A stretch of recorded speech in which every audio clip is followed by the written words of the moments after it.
Bonjour et bienvenue dans le podcast des marqueurs de futur. Je vous invite aujourd'hui à découvrir Sophie Sureau, une femme d'ombre et de lumière au parcours incroyable. Bonne écoute. Bonjour Sophie. Bonjour Julie. Je te remercie vraiment d'avoir accepté de partager. Ce que j'aimerais, c'est déjà que tu te présentes, que tu dises aux personnes qui t'écouteront qui tu es. Voilà. D'accord. Alors déjà, merci à toi de m'avoir sollicité parce que c'est vrai que je me souviens, et tu l'as toi-même raconté, de notre première rencontre dans ce tout petit bureau, quand on a fait connaissance et que on a vite compris qu'on avait des choses à faire ensemble et pas forcément celles pour lesquelles tu étais venue. Et c'est vrai qu'au fil de notre parcours commun, on a enrichi nos expériences communes et voilà. Et donc je suis contente, je suis très heureuse aujourd'hui de faire ce podcast avec toi. Alors, moi, qui je suis D'abord, j'ai 53 ans. Je suis donc aujourd'hui une professionnelle de la formation en ressources humaines. Je suis aussi une femme mère de famille et Dieu sait si pour moi la famille est importante, donc je suis à la tête d'une famille recomposée de 7 enfants, donc ce qui n'est pas anodin dans mon parcours, parce que c'est vrai que c'est très présent dans ma vie et pour être tout à fait honnête, pour moi ça passe vraiment en premier, même si Dieu sait si je suis dédiée à ce que je fais et si j'aime ce que je fais, et Dieu sait si mon activité professionnelle est importante parce qu'elle est fondatrice, mais je pense que je ne serais pas la professionnelle que je suis si je n'étais pas la femme que je suis dans ma vie privée. Voilà, c'est sans doute comme ça que je me définis le mieux, je pense. D'accord. Est-ce que tu peux, si tu en es d'accord, raconter un peu ton parcours de vie, donc en choisissant les événements qui marquent ton parcours de vie? Alors, mon parcours de vie, il est doux et douloureux à la fois. D'abord, je suis issue d'une famille où l'amour et la bienveillance étaient la règle number one. Donc, je suis la dernière d'une fratrie de 3 enfants. On a été entourés par des parents hyper aimants qui s'adoraient aussi beaucoup. Et puis, moi, j'étais une enfant qui est arrivée dans une famille qui n'attendait pas forcément de 3e enfant. Donc, j'ai été très couvée, très chouchoutée. Et puis, il se trouve que dans mon enfance, j'ai eu des épisodes un peu douloureux en termes de santé. J'étais plutôt de santé délicate. Pour le moins, c'est le moins qu'on puisse dire. Et en fait, mon premier choc réel a été lorsque j'avais l'âge de 11 ans. On m'a découvert une forme de tumeur au cerveau, complètement bénigne, Dieu merci, mais en fait, j'ai été confrontée très tôt, finalement, même si mes parents essayaient de me préserver, à la fragilité de la vie. Et ça, c'est quelque chose que je n'ai jamais oublié, parce que ça m'a amené, alors c'était très sombre, hein, je le raconte là un peu comme ça, comme une promenade de santé, mais c'est une période très sombre de ma vie. Et quand on est enfant et qu'on comprend que pèse au-dessus de soi finalement un risque de ne plus exister à un moment ou à un autre, et qu'on voit aussi la douleur que ça provoque chez les gens qui vous aiment, eh bien, on n'a plus la même vie après. Et je pense que très tôt, j'ai été comme ça, un peu, pas privée d'insouciance, mais j'ai été confrontée à des choses assez difficiles. Et je pense que à ce moment-là, il s'est passé quelque chose en moi qui m'a dit la vie est belle, il faut en profiter. Et pour finir, comme les choses, il se trouve pour moi, se sont très bien finies, terminées, passées, eh bien, je pense que quelque chose inconsciemment s'est passé en moi et je me suis complètement tournée vers la vie, dédiée vers la vie. Je crois que j'ai aussi un bel héritage parce que j'ai une maman notamment qui est très, qui a 90 ans aujourd'hui, qui est très, qui a des pulsions de vie incroyables même à cet âge. Et je crois aussi que c'est un peu dans mes gènes, pour être honnête. Mhm. Mais ça, en fait, ça m'a fait comprendre une chose essentielle qui pour moi est essentielle dans la vie, c'est que à part la maladie et la mort, il n'y a pas grand-chose de grave dans la vie. Et que ce qu'on prend parfois pour des échecs cuisants, c'est juste en fait de l'apprentissage. Moi, je suis convaincue de ça.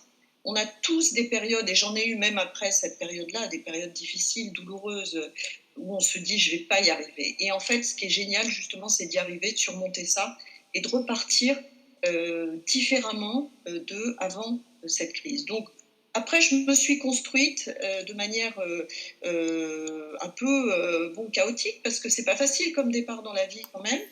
Mais voilà, j'ai fait des études, alors au départ des études linguistiques, et puis je me suis très vite rendu compte que les ressources humaines, c'était fait pour moi, parce que je suis entrée relativement tôt dans une des filiales du groupe Danone, qui était les biscuits Belin à l'époque, où j'ai passé 7 années formidables et j'ai rencontré des gens formidables. Et j'ai notamment rencontré un DRH qui m'a beaucoup marqué, qui s'appelle Arnaud Havard, et avec qui j'ai eu des échanges hyper constructifs et qui m'a fait vraiment me rendre compte que je ne sais pas si j'étais faite pour les ressources humaines, mais en tout cas les ressources humaines étaient faites pour moi. Et j'avais un diplôme de Bac+4 à l'époque, et du coup j'ai pris la décision de quitter l'entreprise pour aller faire un master en ressources humaines et me dédier vraiment Profession. à cette discipline. Mmh. Donc j'ai effectué mon master en ressources humaines, et comme la vie n'est pas simple, je suis aussi tombée gravement malade juste à la fin de ma formation. Et en fait, je n'ai pas pu passer mon examen en temps normal. Et en fait, sur mon lit d'hôpital, je me suis dit, eh bien, qu'est-ce que tu vas faire de tout ça quand tu vas revenir les deux pieds sur terre? Et j'ai décidé de créer ma propre structure, parce que en fait, ce que j'ai en moi, je pense, c'est vraiment la transmission. C'est pas l'enseignement. Je fais volontairement une différence. Ce n'est pas l'enseignement, c'est la transmission. D'accord. Et en fait, la transmission, pour moi, c'est différent. C'est-à-dire que c'est aussi bien, bien sûr, alors des savoirs techniques, mais c'est autre chose. C'est aussi un peu une philosophie de vie, une vision, des valeurs, une posture aussi. Et donc, j'ai été aidée à cette époque-là par mon frère, qui était très bienveillant. Je me souviens très bien du moment où je lui ai dit ça. Il était assis à côté de mon lit, parce qu'il venait me voir le soir tard. Et il m'a dit, je te suis. Et donc, on a, avec son appui, puisque lui est un financier pur, ce que je ne suis pas d'ailleurs, j'ai monté donc cette structure, et c'était en 95, et ça a été le début d'une très très belle aventure entre moi et des tas de publics que j'ai rencontrés, des classes, des groupes, des salariés d'entreprise. Et c'est encore le métier que je fais aujourd'hui, le face-à-face pédagogique aujourd'hui, est encore pour moi essentiel. Et même si aujourd'hui ma fonction première n'est plus celle-là, je garde volontairement des temps de face-à-face pédagogique, parce que l'échange avec les autres, pour moi, c'est essentiel et c'est très enrichissant. Moi, quand je rentre dans une salle de cours, je me dis que je vais apprendre d'eux autant, je l'espère, en tout cas, qu'ils vont apprendre de moi. Donc voilà, donc je sais pas, c'est un petit peu long, mais... C'est superbe, c'est vraiment, c'est pas long du tout, c'est ton parcours et il est fait comme ça. Non, merci, ouais. Je raconte pas souvent ce début, parce que en fait je l'ai pas analysé tout de suite, en fait, ce qui m'était arrivé quand j'étais enfant, le poids de ce qui m'était arrivé quand j'étais enfant. Je ne l'ai analysé que plutôt récemment, en tout cas, comme vraiment pour moi, tu vois, l'élément, et j'en parle pas souvent parce que d'abord c'est très émotionnel et j'ai du mal à en parler, mais si je regarde en arrière, ça a été vraiment le choc de mon existence, quoi. Vraiment, vraiment, Hmm. vraiment. Ok. Justement, un classique, Steve Jobs, là, dans son discours de Stanford, il raconte en tous les cas qu'on ne peut se rendre compte du fil rouge de notre vie qu'au moment où on se retourne sur elle et qu'on Ouais, relie les points. Hein. Il parle de relier les points du chemin parcouru. Donc, ouais. si toi tu te retournes et que tu relis ces points-là, est-ce qu'il y a un dénominateur commun Ah oui. qui... Oui. Oui, alors moi, j'ai pas de honte à être émotionnelle. Pour moi, le dénominateur commun, c'est l'amour. Parce que en fait, l'amour de la vie, l'amour des gens, l'amour du bon café, l'amour de la bonne bouffe, l'amour de la famille, enfin tout ça quand même, c'est quand même, pour moi, c'est le sel de la vie, quoi. Tu vois, moi j'ai toujours, c'est complètement bisounours ce que je vais dire, mais j'ai toujours su que j'avais beaucoup d'amour en moi, mais tellement que ça déborde, quoi. D'ailleurs, ça fait beaucoup marrer mes enfants parce que chaque fois qu'il y a un événement heureux, ils font des paris sur le nombre de minutes qui vont s'écouler avant que je me mette à pleurer. Et en fait, je sais pas, ça déborde en moi, mais je pense qu'il y a un vrai amour de la vie. Il y a une citation que j'aime bien, que j'ai découverte il n'y a pas très longtemps, qui dit « La vie ne vaut rien, mais rien ne vaut la vie ».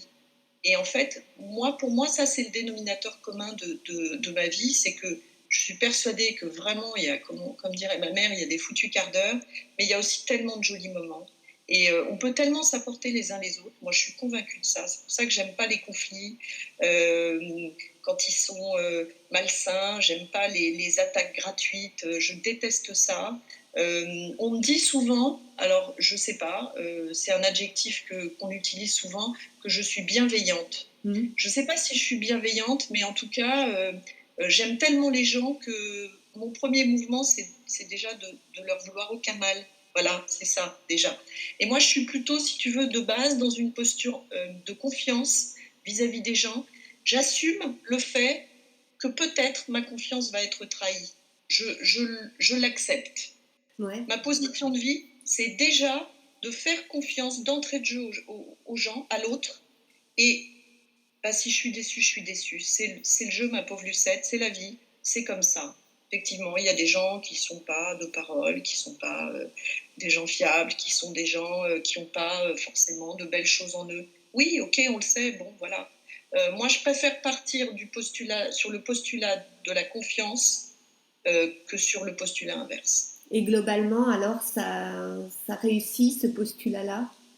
Bah, plutôt pas mal, oui. Alors, ou alors, c'est parce que je cherche à positiver toutes les situations. Moi, je pense qu'il y a toujours quelque chose de positif et de bien en chacun d'entre nous. C'est rare de voir des personnalités qui sont intégralement noires, qui sont intégralement mauvaises, je trouve. Moi, je pense qu'il y a toujours un petit quelque chose dans chacun d'entre nous qui, euh, qui vaut de l'or. Je pense surtout qu'on attire ce qu'on mérite. Donc, Ah, peut-être, donc c'est vrai. que Ouais. finalement, tu vois, tes vibrations d'amour t'amènent forcément aussi à rencontrer des belles personnes qui sont dans cet amour-là Peut-être. aussi, cette envie-là. Donc, voilà. Ou je ne vois que ce que je veux voir aussi, peut-être. Tu vois, peut-être aussi que je me mets des œillères sur les mauvais côtés des gens. Et en fait, j'ai une de mes belles-filles, il n'y a pas longtemps, qui m'a dit, ça m'a un peu fait réfléchir, ça m'a même un petit peu heurtée. Elle m'a dit, oh mais toi, de toute façon, tu aimes tout le monde. Et je lui ai répondu, non, j'aime pas tout le monde. C'est peut-être l'impression que je donne, mais j'aime pas forcément tout le monde. Mais j'aime bien donner sa chance. Je pense que voilà, il faut que chacun ait sa chance de montrer ce qu'il a de bon en lui. Et je pense qu'on peut aussi faire émerger des bonnes choses chez les gens quand on est bienveillant à leur égard, quand d'entrée de jeu, si tu veux, tu arrives, tu es fermé, tu es glacial, tu vois, tu es verrouillé de l'intérieur, tu montres de la défiance, forcément, tu ne vas pas faire émerger chez les autres des côtés sympathiques, des côtés détendus, des côtés bienveillants. Alors que si tu arrives en disant hello les gars, on est là juste en fait pour se faire du bien dans notre relation. On n'est pas là pour se chamailler ou pour se chercher des noises. On est là pour avoir une relation constructive et pour s'apporter des choses mutuellement. En général, dans la majorité des cas, ça fonctionne. Tu le sais, toi, je pense, dans ton approche, tu fais pareil, je pense. Oui, c'est ce que je te disais. Moi, je pense vraiment que c'est une histoire de vibration. Mais c'est ce que tu dis. Après, je le traduis à un autre niveau qui est pour le coup plus lié à la psychobiologie quantique. Mais voilà, l'idée, c'est quand même euh, on est quelque part magnétique et on est Oui, magnétique sur un certain type de vibration et plus nos vibrations elles sont dans la confiance, ben, plus oui, elles attirent aussi des gens qui sont aptes à être ouverts et à être dans cette confiance aussi. Donc voilà, je trouve, enfin, c'est une autre façon de dire ce que tu dis. Donc ça, c'est... oui, non, mais je pense que tu as raison. Je pense effectivement qu'on rejaillit un peu sur l'autre et qu'on irradie des choses sans doute et qui appellent d'autres choses et qui amènent d'autres choses, effectivement. Oui. Alors du coup, je te remercie déjà de nous avoir confié ces choses qui sont très intimes. J'ai envie même d'aller un petit peu plus loin en te posant la question, là où tu en es aujourd'hui, Sophie, si tu avais quelque chose à dire à cette jeune Sophie de 11 ans pour justement qu'elle soit plus sereine sur son devenir. Quel message, là, aujourd'hui, tu auras envie de lui envoyer? Alors ça, c'est pas facile hein, comme question. J'aurais envie de lui dire de s'accrocher, que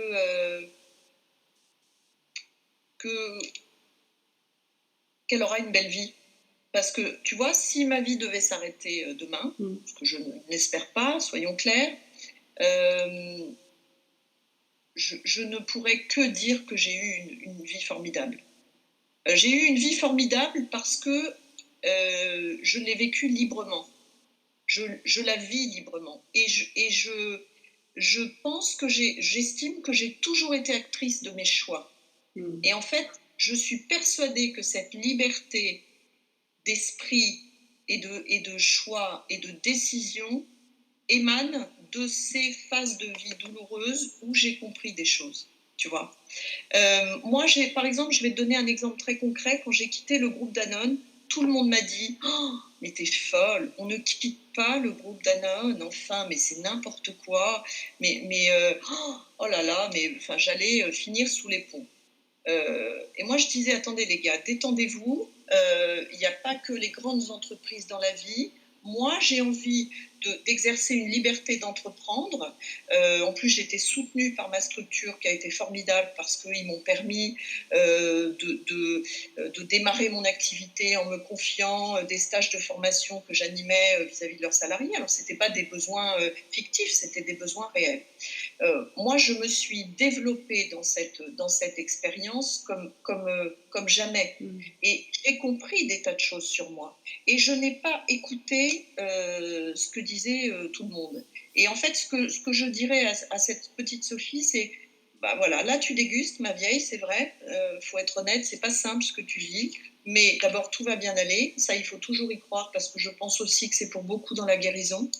Et la deuxième chose, c'est sois libre et vis ta vie comme tu l'entends et pas comme les autres finalement ont envie que tu vives ta vie sans qu'ils soient concernés du tout. Mais bon, on sait bien que tout le monde a un avis sur tout. Donc voilà. Donc je lui dirais ça. Si on me l'avait dit à l'époque, j'aurais gagné du temps. D'accord, ok, merci pour cette franchise. Alors, ma croyance, c'est ce que je te disais avant qu'on commence à enregistrer, mais ma croyance, c'est vraiment que les acteurs de transformation sont des marqueurs de futur, c'est-à-dire des personnes qui tracent des voies d'expansion en empreignant les cœurs. Et enfin, ils le font, mais ils le font à leur manière, donc on va dire avec leur signature singulière et dans un environnement ben, qui leur est propre. Donc, ma question, c'est bien sûr, est-ce que tu peux nous en dire plus sur ta signature singulière? Qu'est-ce qui fait que tu es toi, ton essence profonde? Je pense que mon essence profonde n'est pas du tout celle que je laisse voir à l'extérieur et aux gens. Je pense qu'il y a un mélange en moi. Donc, je vais traiter ta question en deux temps. D'abord, ce que je pense profondément qu'il y a en moi. Je pense qu'en moi, il y a quand même beaucoup de noirceur et beaucoup de lumière. Et en fait, cette ombre et cette lumière ont appris à cohabiter parce que c'était indispensable à ma survie. Et que c'est pour ça que je pleure dans les moments de joie, par exemple, parce que dans tout moment de joie, j'ai toujours, c'est terrible, hein, mais j'ai toujours une part de tristesse qui vient m'assaillir en me disant profites-en bien parce que ce que tu vis est éphémère et quand ça va être fini, tu vas ressentir un grand vide en toi. C'est un peu terrible ce que je suis en train de dire, mais c'est quand même ça. Pour autant, la pulsion de vie reprend toujours le dessus, c'est ce qui est pas mal. Alors ça, c'est le côté profond et je pense très enclavé dans quelque chose que je livre encore une fois, que je ne livre jamais, sauf à Julie Grandmougin, ce qui est quand même un exploit. La façon dont je me comporte, c'est complètement différent. C'est que je pense que tu connais l'expression perché. Globalement, globalement, je suis quelqu'un de très perché. C'est-à-dire que j'ai un petit côté, une image un peu lisse, un peu traditionnelle, un peu super nanny à l'école, qui dispense un peu ses conseils, sa bienveillance, machin. Et à côté de ça, je suis totalement barrée. Je m'amuse d'un rien, je suis une véritable enfant. Et ça, je pense que c'est le côté, je combats en fait les forces obscures qui sont en moi. Je suis très audacieuse, c'est-à-dire que parfois je peux dire des énormités pour choquer une assemblée. J'adore ça, ça me fait mourir de rire de voir les gens offusqués et ça fait mourir de rire mes enfants. Et qu'est-ce qui est plus beau que de faire rigoler ses enfants en fait. Donc voilà, donc je pense que je suis très singulière parce que je n'ai pas l'attitude d'une femme de 53 ans et je ne veux surtout pas avoir l'attitude d'une femme de 53 ans. C'est vrai dans ma sphère privée et parfois je me laisse aller dans ma sphère professionnelle et c'est à mourir de rire de voir la réaction des gens qui ont de moi une image un peu le côté pile de la médaille et quand je me mets sur le côté face, forcément, ça fait un petit choc et comme j'adore choquer, ben, je suis ravie. Voilà. Ouais, c'est vrai que je me rappelle, bon, ça fait peut-être 6 7 ans hein, maintenant qu'on se connaît. Oui, oui. Je me rappelle que voilà, quand on a commencé à travailler ensemble, tu m'avais dit, moi ce que je cherche, c'est que tu fasses des électrochocs. Ah ouais, Voilà, que vraiment tu t'ailles chercher, ça me fait pas peur, vas-y, parce ah que ouais. ça va leur faire du bien pour l'après. Et vraiment, j'ai trop. C'est rare quand même, tu vois, d'avoir quelqu'un qui est à la tête d'une organisation, enfin voilà, avec tous ces étudiants qui sont dans l'apprentissage. Et toi qui dis, mais vas-y, choque-les. C'est quand même très rare voilà, d'être avec des personnes qui prennent ce risque-là. Et ça, j'ai beaucoup apprécié ça. C'est vrai que c'est audacieux, d'autant plus que quand je t'ai dit ça, j'avais pas énormément d'expérience dans mon poste, hein, donc c'est vrai que j'avais conscience aussi que c'était pas risqué parce que quelque part, comme c'était toi, je savais que ce serait de toute façon maîtrisé, encadré, je prenais pas de risque, si tu veux, par rapport à la personne à qui je confiais ça. En revanche, moi je pense qu'il est indispensable dans la vie de sortir du cadre. Si tu veux, je trouve que plus on avance dans le temps et plus les choses deviennent rigides. Moi, je trouve, hein, vraiment. Hein. Et moi, cette rigidité, je trouve que c'est un non-sens parce que c'est un obstacle à la créativité, c'est un obstacle à l'innovation, je pense, et que justement, il faut sortir du cadre. Quel est les étudiants quand ils vont sortir de l'école? ils vont garder le souvenir de quels intervenants? Ceux qui les ont marqués, mais ceux qui les ont marqués comment? Parce qu'ils seront sortis du cadre et parce qu'ils auront adopté une approche qui n'est pas la même approche que tout le monde. Moi, j'en suis convaincue. Donc, il faut vraiment, moi, je pense qu'il faut agiter tout ça, hein. Alors là, moi, je suis, et j'espère que ce que nous vivons actuellement va amener une société, bien sûr, plus consciente et plus respectueuse de son environnement, ça c'est l'évidence, mais j'espère que ça va mettre un coup de pied dans la fourmilière aussi et que ça va envoyer balader pas mal de schémas qui ne fonctionnent pas, qui fonctionnent plus. Et je pense que les jeunes générations, il faut les aider à développer leur créativité. Il faut qu'ils s'aèrent le cerveau. C'est pas possible autrement.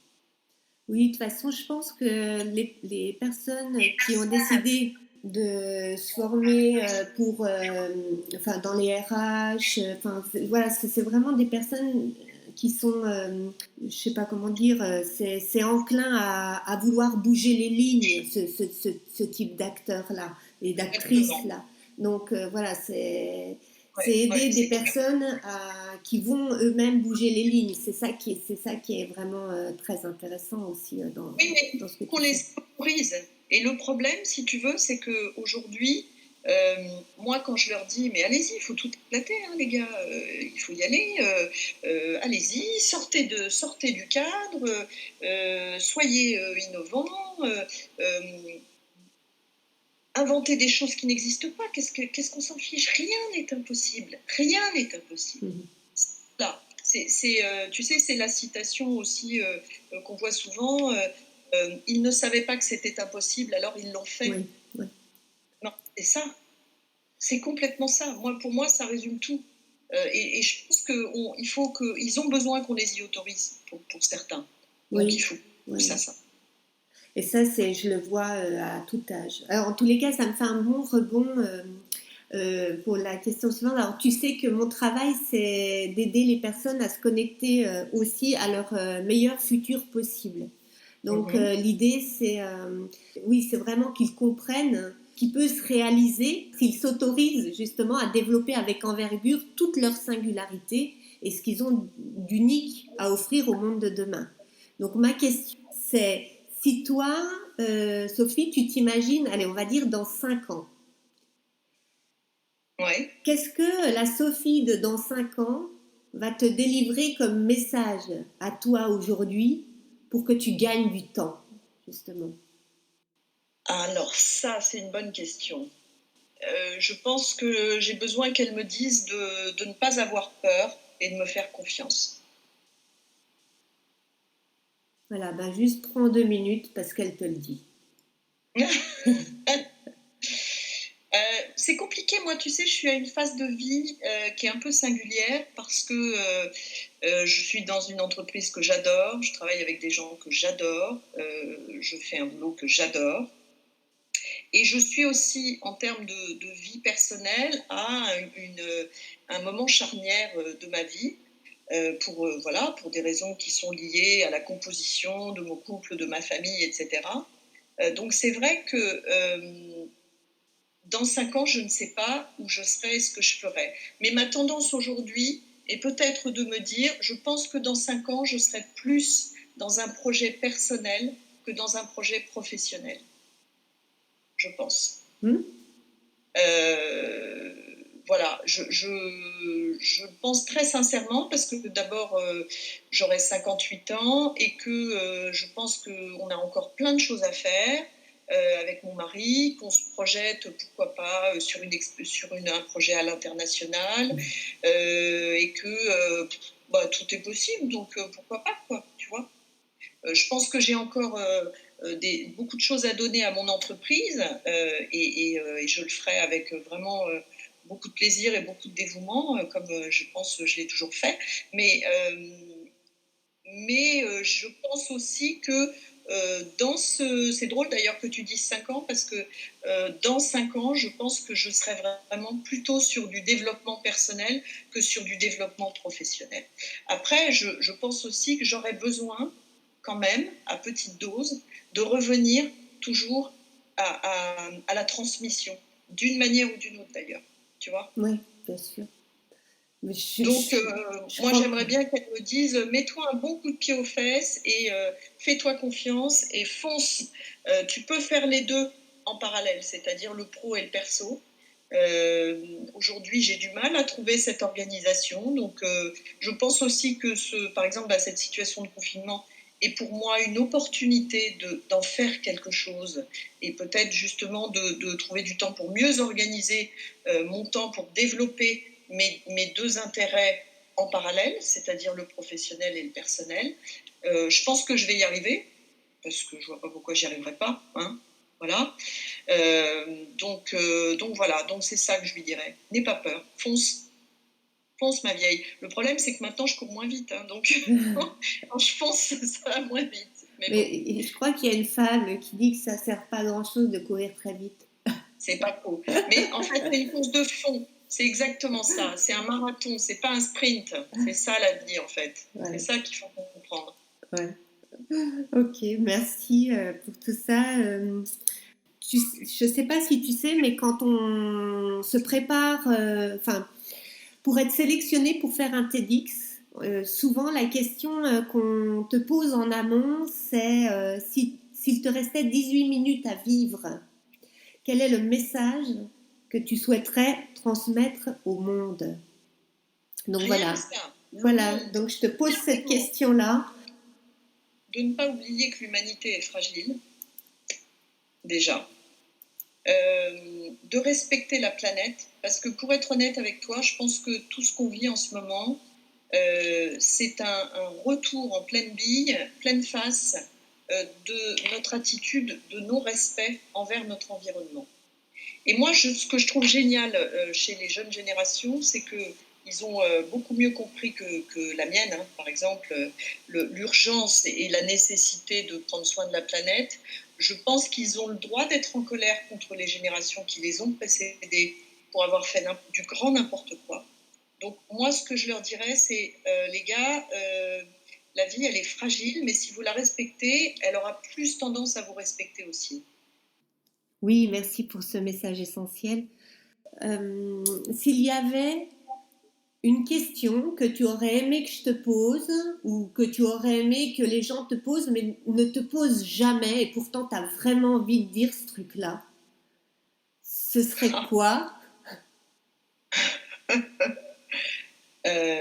Prends ton temps, hein, parce qu'elle vient de loin, cette question-là. Ah bah, ça vient de loin. Ouh là là là là. Qu'on ne me pose jamais et que j'aimerais qu'on me pose. Bah oui, t'aurais bien aimé dire ça une fois dans ta vie à quelqu'un, mais on t'a jamais posé cette question. Peut-être une. Qu'est-ce que vous auriez aimé être dans la vie que vous n'êtes pas, par exemple? Eh ben alors, dis-moi Sophie, qu'est-ce que tu aurais aimé être dans la vie et que tu n'es pas, par exemple? Moi, j'aurais aimé être écrivain. Écrivain écrivain. De quoi? De romans, écrivain contemporain, écrire des histoires de vie, des histoires de parcours. Alors peut-être que finalement j'écris des choses dans mon métier sans m'en rendre compte. C'est une autre forme d'écriture. Je pense que j'écris peut-être des choses sans le savoir, mais la véritable écriture, le vrai, tu vois, le véritable travail de l'écrivain, je trouve ça très intéressant, toute cette construction, toute cette introspection, tout ce que ça amène de solitude aussi, tu vois, de concentration. Moi, j'aime bien tout ce qui est la concentration. Voilà. Donc, jamais on m'a demandé ce que j'aurais aimé être si je n'avais pas été ce que je suis. Je parle, alors, à titre professionnel et personnel, parce que pour moi, quand on est écrivain, c'est à la fois la combinaison du projet personnel et professionnel. D'accord. Eh bien, c'est chouette parce que, tu vois, peut-être que dans tes opportunités du futur, celles-ci se dessinent petit à petit, s'ancrent dans la matière, rien que le fait de l'avoir dit, c'est déjà un bon début. Qui sait Qui sait jamais. Voilà. La vie est pleine de surprises. Ah oui, je te le souhaite en tous les cas. C'est gentil. Allez, pour finir, donc dernière question. S'il y avait une musique ou un poème, ou voilà, quelque chose, un symbole qui concentre tout ce que tu as dit dans ce podcast-là, qu'est-ce que ce serait? Alors, ce serait une chanson qui est ma chanson préférée, qui est Le Sud de Nino Ferrer, parce que je trouve que cette chanson exhale à la fois une pulsion de vie incroyable et elle est aussi, la mélodie est aussi quand même teintée d'un peu de tristesse, c'est-à-dire qu'on sent une temporalité dans cette chanson, on sent l'éphémère, je trouve, de l'été, de la chaleur, du soleil, des choses qui sont en train de changer. Et pour moi, c'est une chanson qui est teintée de nostalgie et en même temps qui me gonfle de joie à chaque fois que je l'entends. Parce que je la trouve, voilà, je sais pas, ça parle sûrement qu'à moi, hein, mais moi, elle me parle dans le sens où je la trouve très porteuse de messages, voilà, finalement assez significative de mon état d'esprit, en fait. Tu vois, cette demi-teinte toujours entre l'ombre et la lumière. C'est une chanson d'ombre et de lumière, je trouve. Eh ben, écoute, merci pour tous ces partages si riches de plein d'enseignements, pardon, de plein de transmissions. C'est gentil. Voilà, merci en tous les cas d'avoir été porteuse de tous ces messages que je trouve vraiment d'espoir et de franchise. En même temps, comme quoi, tu vois, l'espoir, il peut être juste simple et juste authentique. Et ça, c'est chouette. Merci à toi, merci beaucoup, ça m'a fait super plaisir. C'était très intéressant et je suis ravie d'avoir abordé des sujets que je n'aborde pas souvent, voire jamais, parce que ça fait du bien en fait. Voilà, aussi. Et voilà, ainsi s'achève ce partage fabuleux avec Sophie Sureau, cette femme d'ombre et de lumière. Merci à vous, auditeurs, et à bientôt.